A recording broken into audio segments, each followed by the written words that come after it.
সংবাদের শিরোনামে ভাঙর, যা রাজনৈতিকভাবে রক্তাক্ত হয়েছে এই পঞ্চায়েত নির্বাচনকে ঘিরে 2023।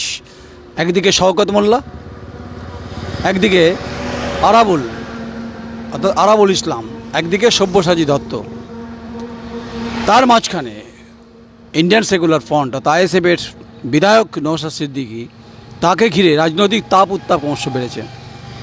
মনোনয়ন জমাকে কেন্দ্র করে যে ঘটনাগুলো বারবার ঘটেছে, রক্ত ঝরেছে, গুলি চলেছে, গাড়ি পুড়েছে, সরকারি সম্পত্তি নষ্ট হয়েছে, পুলিশের ভূমিকা নিয়ে প্রশ্ন উঠেছে বারবার, যা আদালত পর্যন্ত গড়িয়েছে।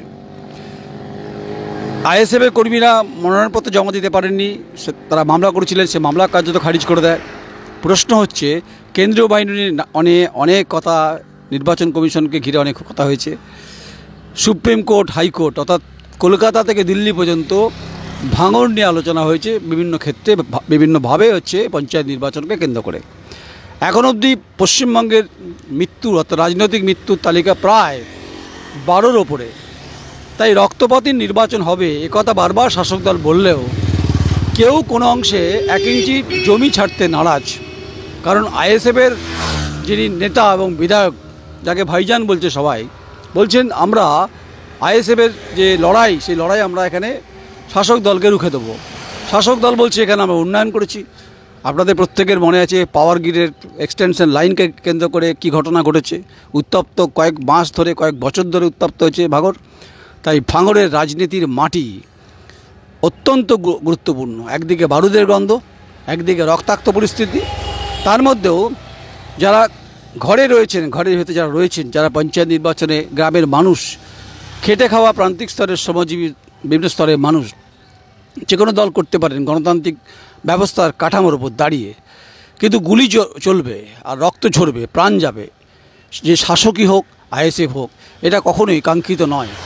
তাই বাংলার বিভিন্ন প্রান্তে যখন আমরা ঘুরছি, খুব স্বাভাবিকভাবে ভাঙরকে আমরা বাদ দেবো এটা ভাববার কোনো কারণ নেই। তাই যারা আমাদের দেখেন বিভিন্ন সময়, দক্ষিণবঙ্গে বিভিন্ন জেলায় আমাদের দেখেন, তা স্বাভাবিকভাবে আকাশে মেঘ জমছে ক্রমশ। আষাঢ় মাস, আর আষাঢ় মাসেই নির্বাচনকে কেন্দ্র করে যে ঘটনাগুলো ক্রমশ ঘটতে চলেছে বা ঘটবে বলে মনে করছে। কারণ যা পোস্টার দেখছি আইএসএফের বা তৃণমূল কংগ্রেসের এবং বামেদের, এখানে বামেদের নাকি তলায় তলায় আইএসএফের সঙ্গে একটা সংঘবদ্ধ জোট হয়েছে, এটা সবাই বলছেন। কংগ্রেসের একটা অংশ অল্প হলেও তারা বলছেন আছি, তারা আইএসএফের সঙ্গে সমর্থন করছেন। বিজেপি সে অর্থে নেই, না থাকলেও কিন্তু তারা কোথাও না কোথাও চোরা স্রোতের মতো কার্যত আইএসএফকে সমর্থন করছেন বলে অভিযোগ উঠছে। তাই শওকত মোল্লা থেকে শুরু করে আরাবুল ইসলাম, শাহজাহান থেকে শুরু করে কাইজার আহমেদ, তার মাঝখানে পীরজাদা নওশাদ সিদ্দিকী যিনি বিধায়ক, তাকে ঘিরে আন্দোলন হয়েছে। তিনি জেল কেটেছেন, অর্থাৎ আন্দোলনকে কেন্দ্র করে তিনি দীর্ঘদিন জেলে ছিলেন, তারপর বেরিয়ে এসছেন, সেটা সবাই জানেন। তাই নওশাদ সিদ্দিকীর বক্তব্য হচ্ছে যে রক্তপাতী নির্বাচনটা হবে কি না এটা এনশিওর করতে হবে নির্বাচন কমিশনকে। নির্বাচন কমিশনের ভূমিকা নিয়ে প্রশ্ন বিভিন্ন স্তরে মানুষ করছেন। পশ্চিমবঙ্গে 2018 পঞ্চায়েত নির্বাচনে বহু মানুষের মৃত্যু হয়েছে, আর 2013 পঞ্চায়েত নির্বাচন মীরা পাণ্ডের নেতৃত্বে কিন্তু কেন্দ্রীয় বাহিনীতে ভোট হয়েছে। জয় পরাজয় এটা রাজনৈতিক মানদণ্ডের উপর ডিপেন্ড করে, কারণ মানুষ ঠিক করে কাকে ভোট দেবেন, কাকে ভোট দেবেন না। তাই জনগণ কারো কৃতদাস নয়, ডেমোক্রেসিতে গুরুত্বপূর্ণ তাদের ভূমিকা রয়েছে।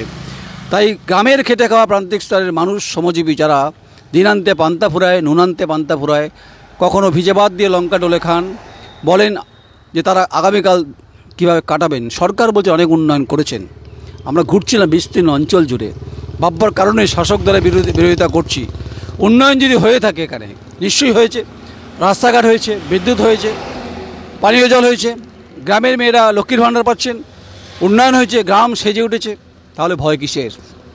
ভয়টা হচ্ছে এটাই, রাজনৈতিক ক্ষমতা দখলের লড়াই, অর্থাৎ রাজনৈতিক অভ্যুত্থান ঘটাতে চাইছেন তৃণমূল কংগ্রেস, যাতে করে পঞ্চায়েতে অন্তত যদি ক্ষমতা দখল করতে পারে, তাহলে 21-এর যে ক্ষত, যেভাবে হেরেছেন, পরাজিত হয়েছেন তৃণমূল কংগ্রেস, সেই ড্যামেজ কন্ট্রোল রিপেয়ারিং করার জন্য সমস্ত নেতারা কার্যত চোখ দিয়েছেন হচ্ছে ভাঙরে। তাই ভাঙরের আকাশে বাতাসে হাওয়া বইছে, কিভাবে বইছে সেটা রাজনৈতিকভাবে বইছে, অবশ্যই বইছে। 8 তারিখে ঠিক হবে যদি মানুষ ভোটটা দিতে পারে। তাই রক্তপাতী নির্বাচনটা যেন না হয় এটুকু আবেদন যেমন করছেন, তেমনি বিনা মেঘে যেন বজ্রপাত না হয়, মানুষ তার ভোটটা দিক, এটাই গণতান্ত্রিকভাবে মানুষের আবেদন। নমস্কার, আমি নয়ন রায়, আমার সহকর্মী সৌমিত দাপাদার, ভাঙর